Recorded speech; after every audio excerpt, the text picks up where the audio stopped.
Hello बंधुगिला तो आज मैं तुम्हारे शेयर करिम कुमड़ा आलू और काकला माने माछ दिया बनाम जो इटाई शेयर करिम। तो माछगिला मैं भाजी निबा लागसों लाल लाल करिया कड़ायात। तो तुम्हारे देखा पाया आছেন माछगिला मैं उल्टाम पाल्टाम करिया कड़ायात भाजी लागसों। तो लाल लाल कर भाजा लगभग भाजिले माने माछटा ना ओलाय। तो माछगिला मैं एकदम भाजा हल लाल लाल कर एला नामाई निम। तो नामी नेওয়ার পাছতে মই এলাতে দিয়ে দিম পিয়াজ। তো পিয়াজও দেওয়ার পাছতে ভাজা হল তার পাছতে এলা দিম শাকগিলাং দিয়ে দিলাম। তো এলা দেওয়ার পাছতে নুন আর হলদিও দিলাম দিয়া মানে এলা ভালো করে মানে বস্তুটা মই মিক্স করে ঘাটিম।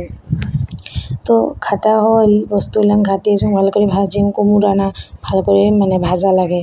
তো এই দিয়া মই মিক্সারত মশলাটা গুঁড়া করে নিলাম মরিচ আর রসুন আদা সরিষা জিরা এগুলা মানে নিলাম একদম গুঁড়া করে। তো এলা পাছত মানে ভালো করে ভাজিম বস্তুগুলো ভালো করে ভাজি আসলাম ভাজার পাছতে অল্প কষানোর জল দিলাম। তো দিয়া ঢাকি দিলাম 10-15 মিনিট পাছতে তুলালাম তুলিয়ে দেখুন মানে মানে সিদ্ধ হয়েছে বড়িয়া সিজিছে।